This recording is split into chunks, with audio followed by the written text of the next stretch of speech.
자, 여러분 이제 두 번째 시간이죠. 이 앞 시간에 이제 여러분과 함께 누구에 대해서 살펴봤습니까? 그렇죠.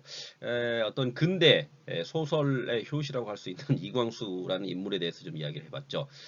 이 이광수라는 인물이 분명히 이제 어떠한 친일적 행각 때문에 우리에게 이제 비판받고 있는 측면도 있긴 하지만 그러함에도 불구하고 그 이광수가 분명하게 어떠한 근대 문학에 끼친 한국 근대 문학에 끼친 영향 관계라는 것은 무시할 수 없는 거죠. 그리고 그걸 인정하고 넘어갈 수밖에 없는 겁니다. 그렇다면 이제 지금 이 시간에 이제 여러분과 함께 이야기해 볼 작가는 바로 김동인이라고 할 수가 있죠. 김동인이라는 작가 역시 이광수와 더불어서 어떤 한국 근대 문학의 초기에 두드러진 활동을 보였던 작가이자 인물이라고 볼 수 있는 겁니다. 자, 그래서 김동인이라는 인물의 어떠한 소설 창작 방법에 앞서서 이 세 인물을 좀 이야기해 볼 필요가 있습니다. 먼저 이인직이라는 인물과 이광수, 그 다음에 김동인 이렇게 우리가 차례로 살펴봤죠. 그렇다면 이인직이라는 인물은 결국 그 신소설이라는 게 뭐였습니까? 그렇죠. 일본의 정치 소설과 같은 형태로 쓰여졌죠. 그런데 이제 일본 정치 소설과 같은 맥락을 유지하고 있지는 않죠. 그냥 일본 정치 소설류의 소설이라고 할 수 있지만 우리가 일본 정치 소설과 같이 그를 정치 소설로 이렇게 파악하고 있지는 않지요. 그냥 신소설 작가라고 파악하고 있지 않습니까? 그 신소설 작가로서 이인직이라는 인물, 일본 유학파죠. 자, 이인직, 이광수, 김동인 세 명 다 일본 유학파입니다. 일본 유학파인데 이인직이라는 인물은 40세라는 늙은 나이에 일본 유학을 하게 되죠. 그러면 40세라는 늙은 나이에 일본 유학을 감행했던 그 이유는 뭡니까? 자기가 어떠한 정치적으로 혹은 사회적으로 자신의 위치라는 것이 어떤 면에서는 제대로 된 위치를 점하고 있지 못하기 때문에 그 당시 40이라는 것은 어마어마한 나이죠. 거의 진짜 사회생활의 어떠한 그 끝이라고 볼 수도 있는 나이지 않습니까? 그렇기 때문에 그러한데 그 시기에 출발을 하고 있거든요. 그러니까 이인직이라는 인물은 가장 늙은 유학생이었죠. 가장 늙은 유학생이었죠. 그런데 그가 이제 유학을 결심하고 그것을 실행에 옮기고, 그 다음에 일본 유학에서 돌아와가지고 어떤 작품 활동을 하면서, 이후에 어떠한 사회적 활동을 하게 되면서, 그는 분명하게 의미를 지니는 활동들을 하게 됐죠. 그렇지만 소설적 측면에서 본다면 결국 일본의 정치 소설에 적응하려고 하다가 제대로 되지 않았고 구소설가 그러니까 우리가 이인직의 소설들을 전반부와 후반부로 나누어서 살펴봤지 않습니까? 혈흔과 모란봉이라는 소설 안에서 뭡니까? 전반부 후반부를 놓고 보았을 때 어땠습니까? 그렇죠. 그 전반부는 어떠한 일본 정치 소설 혹은 근대의 어떠한 근대성을 드러내려는 모습을 보이죠, 일부. 그런데 후반부에 가게 되면 어떻게 됩니까? 그렇죠. 구소설적 요소를 확실하게 드러내버리지 않습니까? 그러면서 신소설이 근대소설이라고 평가받지 못하는 한계성을 드러내게 된다는 겁니다. 거기에 비해서 이제 이광수라는 인물은 어떻습니까? 그렇죠. 자, 이 이광수라는 인물은 결국 아까 앞서 제가 잠깐 말씀을 드렸을 건데요. 이인직과 더불어서 이 시기적으로 보면 그가 이제 15세에 유학을 하게 되거든요. 그렇지만 그가 이인직과 더불어 이인직과 이광수가 일본에 유학하던 시기는 아직 조선이라는 나라가 폐망하지 않았습니다. 그렇기 때문에 어떤 그 기본적인 주자학적 질서를 인정하면서 새로운 질서의 양립을 시도했다는 거죠. 그러니까 이 주자학적 생각해 보시죠, 여러분. 자기가 태어나가지고 몇십 년을 살고 있던 조선이라는 나라 안에서의 주자학적 질서라는 것을 인정하지 않을 수는 없는 겁니다. 그렇기 때문에 그러한 주자학적 질서에 기반해서 새로운 질서를 받아들이려고 했다는 거죠. 그 새로운 질서라는 것은 결국 일본에 기반하고 있는 새로운 질서가 되겠죠. 그렇기 때문에 이 이광수나 이인직은 둘 다 문장 개혁 운동을 하게 되거든요. 그래서 이 문장 개혁 운동을 통해 보수와 혁신의 양면성을 드러내게 된다는 거죠. 그럼 보수라는 건 뭐냐? 한문으로 된 단어를 그대로 사용하고 있다는 측면인 거고요. 혁신이라는 것은 띄어쓰기, 그 전에 없었던 띄어쓰기라든지 구간문 혼용체를 쓴다든지 혹은 구두점을 사용한다든지 이러한 것들이 바로 문장 개혁 운동으로서 근대의 어떤 문학적인 요소들을 드러내게 된다는 거죠. 그렇게 되다 보니까 어떠한 구소설과 신소설을 종합하고 특유의 이광수식 계몽주의를 가미하는 형태로 이광수가 소설을 창작하게 된다는 겁니다. 그것은 이제 앞서 이제 계속 여러분들과 이야기해봤던 측면이기 때문에 종합해서 이런 측면이 있구나라는 정도로 이해를 하고 가시면 될 것 같습니다.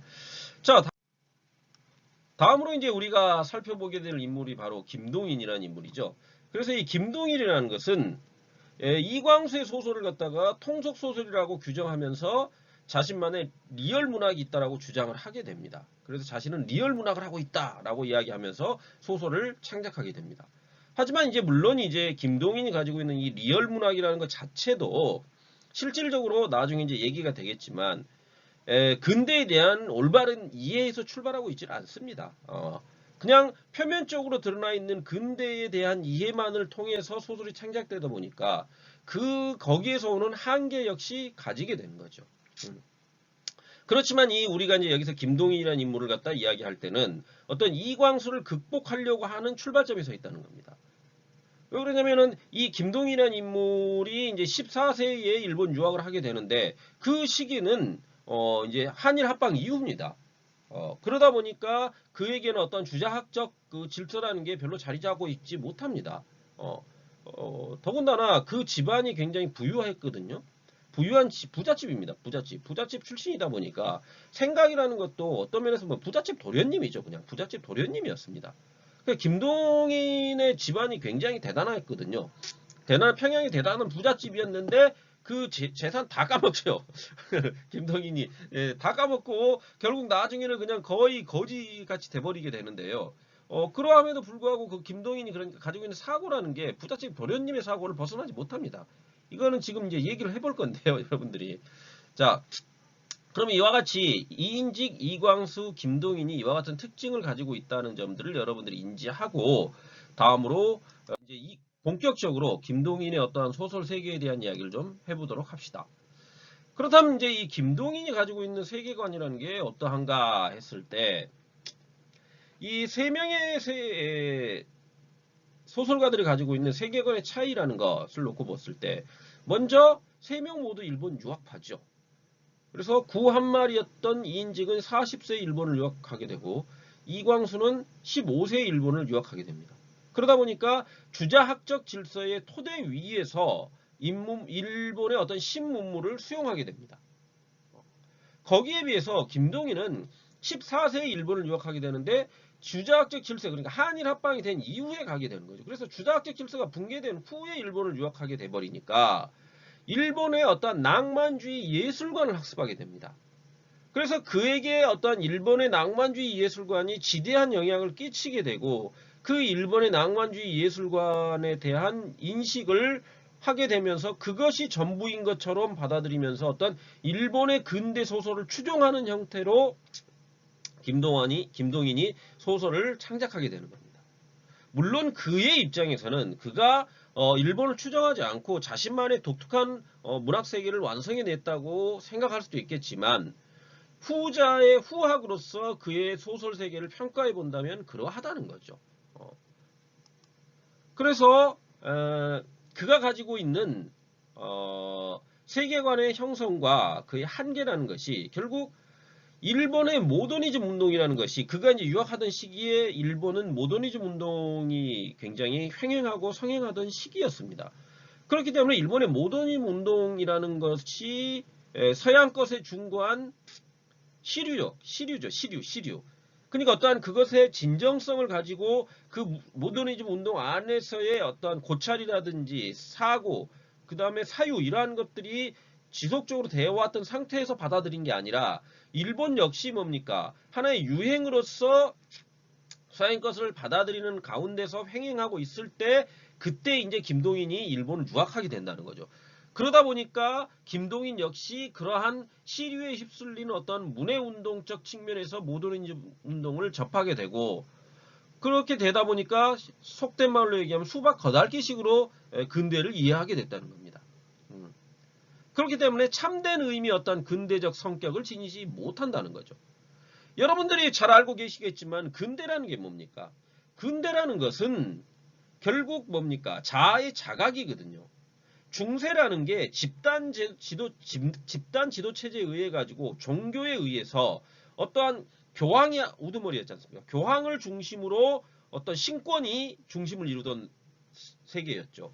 그러다 보니까 그러다 보니까 이 중세에는 집단만이 존재하지 개인이라는 게 존재하지 않았습니다.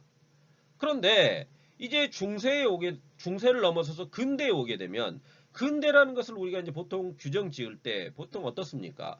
근대 부르주아 계급 이야기를 하게 되지 않습니까? 근대 부르주아 계급들이 시민혁명이라는 걸 통해 가지고 근대라는 것을 만들어내지 않습니까? 그러니까 우리가 근대하면 뭐 산업혁명 얘기를 하게 되는 거죠. 산업혁명 얘기를 하는 것은 경제적 측면에서 그러하다는 겁니다. 경제적 측면에서 근대 부르주아지가 봉건사회 자체를 무너뜨리면서 시민계급을 형성하게 되고 그 시민계급 형성을 통해서 혁명을 일으키고 그 혁명을 통해 근대라는 것이 도래하게 되는 겁니다. 그게 근대 유럽에서의 근대죠. 그런데 이게 이제 그러니까 우리가 경제적 측면에서 본다면 산업혁명이라는 게 있었다면 우리가 이제 어떠한 문학사라든지 혹은 인류사 측면에서 본다면 바로 근대 자아의 개각이라는 것이 나타나게 되는 거죠.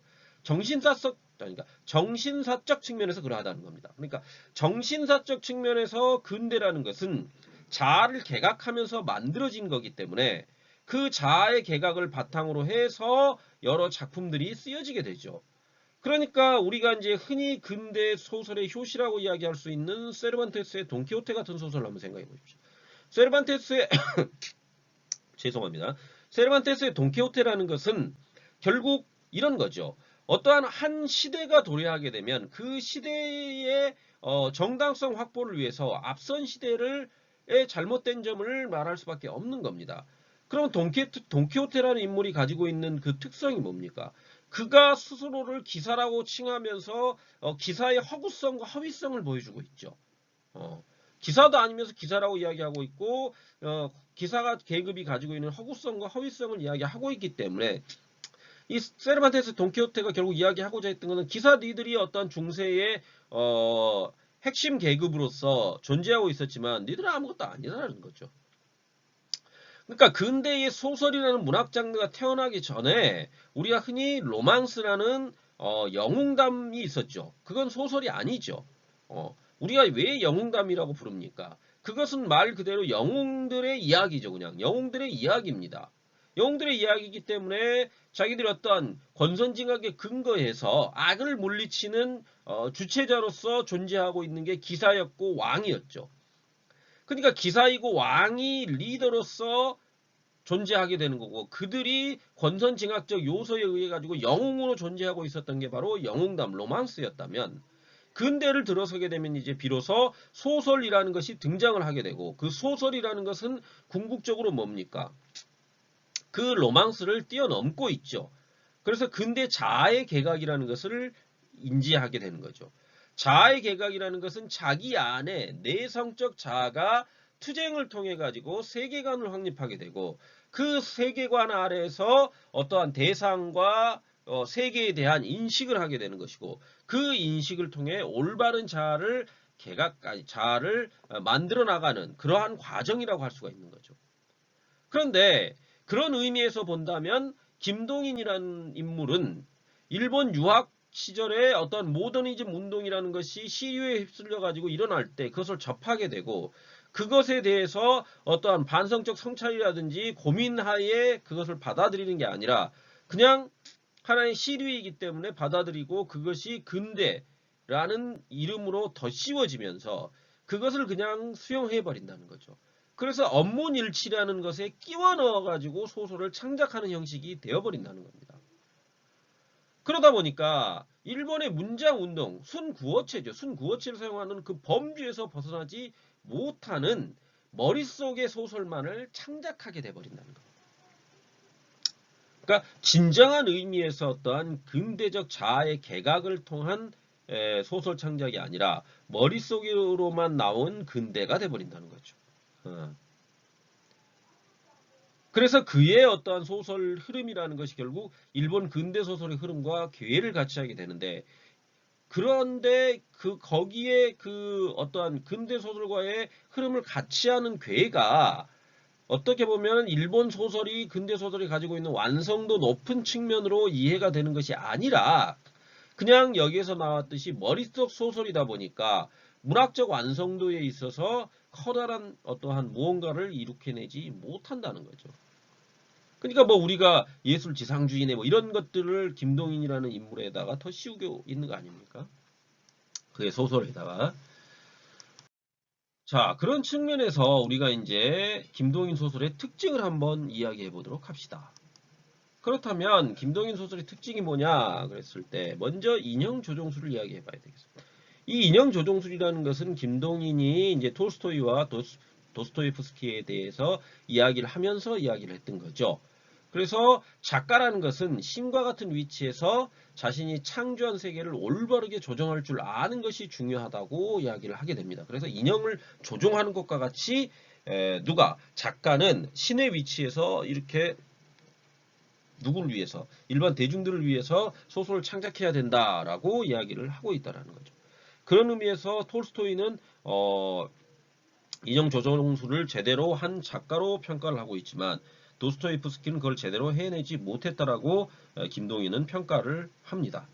근데 이제 뭐 어떤 면으로 본다면 지금 우리가 흔히 이제 도스토예프스키를 인간이 가지고 있는 어떠한 내적 자아를 갖다 완벽하게 구현해낸 뛰어난 작가라고 평가하고 있는 것에 비한다면 역시 김동인 사고가 가지고 있는 그 어떤 면에서의 수박 거달기식 허황성이죠. 그러니까 그가 결국 올바르게 근대를 제대로 이해하지 못했기 때문에 도스토예프스키보다 톨스토이를 더 높게 평가하게 돼버렸다는 거죠. 물론 이제 톨스토이가 그렇다고 그래가지고 도스토예프스키보다 더 못한 작가냐 이런 걸 떠나서 우리가 근대성이라는 것과 근대적 자아의 각성 이런 측면에서 본다면 도스토예프스키가 훨씬 더 뛰어난 작품들을 만들어냈다는 거죠. 그런 측면에서 본다면 이제 그 김동인이 어떤 식으로 근대를 이해하고 있었는지 어느 정도 여러분들이 단초를 찾을 수 있으실 겁니다. 그래서 김동인의 어떠한 글을 통해서 볼 때 자기중심 사상에 기반한 소설 창작을 하고 있다는 것을 유추해낼 수가 있죠. 이러한 글의 내용을 놓고 볼 때. 제가 말씀드렸듯이 그 도스토예프스키가 가지고 있는 어떤 특성을 김동인이 제대로 이해를 못한 거죠. 그냥 톨스토이는 어떻습니까? 어떤 휴머니즘을 아주 제대로 구현해낸 작가라고 우리가 이야기하지 않습니까? 그러니까 톨스토이 같은 경우에는 작품들이 굉장히 방대한 분량을 가지고 있기도 하지만 어떠한 한 인물의 그 일대기를 통해서 그 안에서 어떠한 인물들이 보이고 있는 여러 모습들이 누가 보기에는 김동인이 보기에는 총체성을 획득했다라고 보여졌다는 겁니다. 그러면서 톨스토이가 인형 조종술에 의거해 가지고 마음대로 조종을 하고 있구나라고 생각을 했다는 거죠. 거기에 비해서 도스토예프스키는 뭐 우리가 그냥 흔히 이제 까라마조프가의 형제들을 이야기하지 않습니까? 그럼 까라마조프가의 형제들 그 방대한 분량의 책 안에 보면 그 세 명의 형제들이죠. 까라마조프가의 형제들 세 명이 서로 간의 어떤 인간적인 고뇌하에서 갈등을 일으키는 관계를 갖다 보여주고 있는 건데 그 인간의 어떠한 그러니까 이런 거죠. 도스토예프스키 그 작가가 가지고 있는 그는 어떻습니까? 어떤 면으로 본다면 톨스토이가 김동인에 가깝죠. 톨스토이는 백작이지 않습니까? 신분이 러시아에서. 그리고 어때요? 그렇죠. 그는 백작으로서 이제 막 그 어떤 성공을 거두죠. 그러다 보니까 휴머니적 측면에서 자신의 어떤 재산도 다른 사람한테 나눠줄 수 있고 이런 삶이 좀 어떤 면에서 좀 평탄했죠. 거기에 비해서 도스토예프스키는 어떻습니까? 도박 중독자 아닙니까? 도박 중독자. 거기에다가 간질병을 앓고 있는 간질병 환자였지 않습니까? 어떤 인간이 가지고 있는 어떤 최악의 것들은 다 가지고 있었던 인물 중에 하나가 도스토예프스키라고 할 수 있죠. 그렇지만 그가 가지고 있는 어떤 문학적 천재성이라는 것은 어마무시하지 않습니까? 정말 도박빚에 쫓기다 보니까 소설을 창작해내야 되니까 속기사를 불러가지고 속기사를 옆에 앉혀놓고 말을 막 하면서 책 한 권을 만들어낸 게 바로 도스토예프스키입니다. 그만큼 뛰어난 천재죠. 어떤 면은. 그러면은 그와 같은 도스토옙스키를 가능하게 했던 것은 또 한편으로는 뭡니까? 그가 가지고 있는 그 주변의 환경이었다라고 할 수도 있는 겁니다. 만약 도스토옙스키가 정말 돈이 많아가지고 도박을 마음대로 할 수 있고 그냥 죽을 때까지 도박만 할 수 있는 그런 재산을 가지고 있었고 그런 인물이었다면 그가 그러한 작품들을 만들어내지 못했을 겁니다. 어떤 면으로 본다면. 그렇지만 도스토옙스키는 그런 작품들을 만들어내고 있거든요. 그것은 그의 주변 환경이 그렇게 만들었던 측면도 있습니다. 김동인 역시 부잣집 아들이죠. 부잣집 아들이다 보니까 그 시각에서 대상을 바라보고 인식할 수밖에 없었다는 거죠. 그러한 측면에서 자기중심 사상이 굉장히 강했던 인물이 바로 김동인이라고 할 수가 있는 거예요. 그래서 김동인 그가 말하고 있는 새로운 묘사법과 작법이라는 것은 결국 이중화된 자기, 그러니까 이상적인 자기를 허구화하고자 하는 욕망을 가진 자기와 실제로 작품 속에 만들어진 자기라고 할 수가 있죠. 이게 바로 이중화된 자기. 그러니까 근대 소설 안에서의 이중화된 자기죠. 그런 이중화된 자기에서 이상적 자아에 대한 심오한 고민 없이 그냥 묘사에만 그치고 있다는 겁니다. 묘사에만 그치기 때문에 내적인 문제에 대한 성찰이 제대로 되지 않은 작품들이 창작되게 된다는 겁니다. 그러다 보니까 작가를 신의 위치에 놓은 인형 조종술에 경도돼 가지고 신의 위치에서 모든 것을 좌지우지 해버리려고 했다는 거죠. 그러니까 인간 그 자체에 대한 심오한 고민이 없었다는 겁니다. 물론 이제 김동인 스스로가 소설을 창작할 때는 분명히 자기 나름대로의 어떤 고민과 고뇌 하에서 창작을 했을 겁니다. 그렇지만 그의 작품이 드러내고 있는 후자들의 평가는 냉정하다는 거죠. 그러다 보니까 결국 이중화된 자기의 갈등을 의식함으로써 내적 고백 형식을 창조한 일본 근대 문학을 제대로 파악하지 못하는 한계를 가지게 된다는 겁니다. 그러니까 일본 근대 문학은 어떻습니까? 이중화된 자기 갈등을 의식하고 그것을 내적 고백 형식을 통해서 창조해냈다는 겁니다. 그렇지만 그것을 누구는 김동인이라는 소설가는 제대로 해내지 못해버린 겁니다. 그렇게 되다 보니까 그 스스로가 자신은 리얼 문학을 하고 있다라고 이야기를 하고 있지만 일본 근대 문학이 도달한 리얼 문학을 제대로 도달하지 못하는 한계성 또한 가지게 돼버린다는 거죠. 그래서 이 이중화된 자기를 제대로 표현해낸 작가는 이제 추후에 제가 다루게 되겠지만 염상섭이라는 작가가 있죠. 그래서 이중화된 자기를 바라보는 제3의 시선이라는 부분을 인식해가지고 소설화한 작품으로 염상섭의 표본실의 청기의 우리가 있을 것이고 염상섭이 이 제3의 시선을 부분 인식했다면 제3의 시선을 전면 인식한 인물은 바로 이상이라는 인물이 있죠. 그래서 그 이상의 날개라든지 봉별기와 같은 소설들이 그 이중화된 자기를 제3의 시선으로 전면 인식해가지고 소설을 내적 고백 형식의 소설을 제대로 창작하는 소설가들이 이후에 등장하게 된다는 겁니다. 하지만 김동인이 의미가 있는 것은 그가 이와 같은 이중화된 자기의 어떠한 내적 고백 형식을 시도했다는 측면인 거죠. 그가 완성을 시키지는 못했지만 그와 같은 시도를 통해서 어떤 근대문학적인 요소에서 한 발짝 다가서게 됐다는 것은 분명히 의미를 가지게 되는 것이고 그 부분을 인정해줘야 되는 겁니다. 이해하시겠죠? 그게 바로 김동인 소설이 가지고 있는 핵심 부분이라고 할 수 있는 겁니다. 그래서 김동인의 소설 묘사법을 보면 그가 말하고 있는 소설 묘사법이라는 것은 결국 이론 묘사의 A 형식이라고 이야기할 수 있거든요. 그럼 이론 묘사의 A 형식이 무엇이냐 했을 때 가치든 정서든 심리든 작중 주요 인물의 눈에 비친 것에 한해서 작가가 쓸 권리가 있다는 거죠. 그렇기 때문에 주요 인물의 눈에 벗어난 일은 아무런 것이라도 쓸 권리가 없는 그런 형식의 묘사라고 이야기하고 있습니다. 더불어서 나란 것을 주인공으로 삼은 1인칭 소설의 그 나에게 어떤 이름을 붙인 자라고 이야기할 수 있죠. 그렇기 때문에 이 김동인이 말하고 있는 이런 묘사의 A 형식이라는 것은 결국 뭡니까? 자뻑이죠. 자뻑이지 않습니까? 그러니까 근대적 자아의 참모습이라고 할 수 있는 고백의 형식과 그 형식을 통해 보여준 고백으로서의 내면 세계, 자아의 각성이 되겠죠.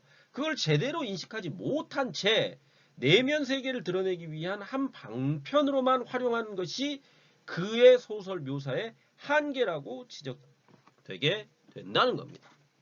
이해하시겠습니까, 여러분? 그러니까 김동인이 그러니까 어떠한 내적 성찰이 제대로 되지 않은 소설들을 써냈던 건 분명합니다. 그렇지만 그의 소설들이라는 것이 어차피 우리 근대문학 초기의 소설들이라고 할 수 있기 때문에 그 여러 시도를 해봤다는 측면에서는 분명히 김동인 소설 역시 의미를 가지게 되는 겁니다.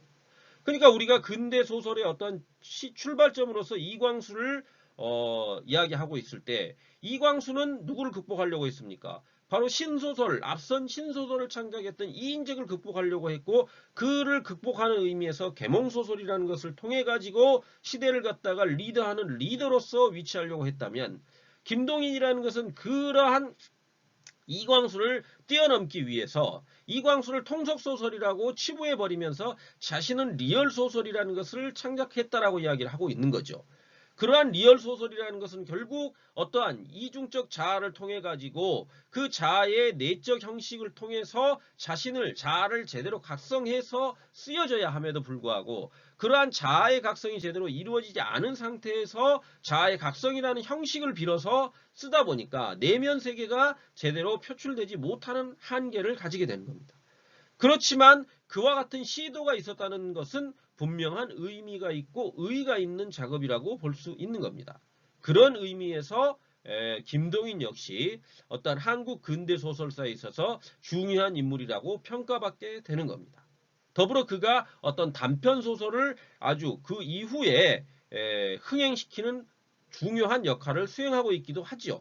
그래서 이 다음에 여러분과 살펴보게 될 어떠한 현진건과 나도향이 바로 이 김동인의 단편소설의 맥을 이어가게 되는 인물들이라고 볼 수 있는 겁니다. 자, 여러분, 자, 들으시느라고 수고들 하셨고요. 자, 잠시 쉬었다가 이제 세 번째 시간 갖도록 하겠습니다.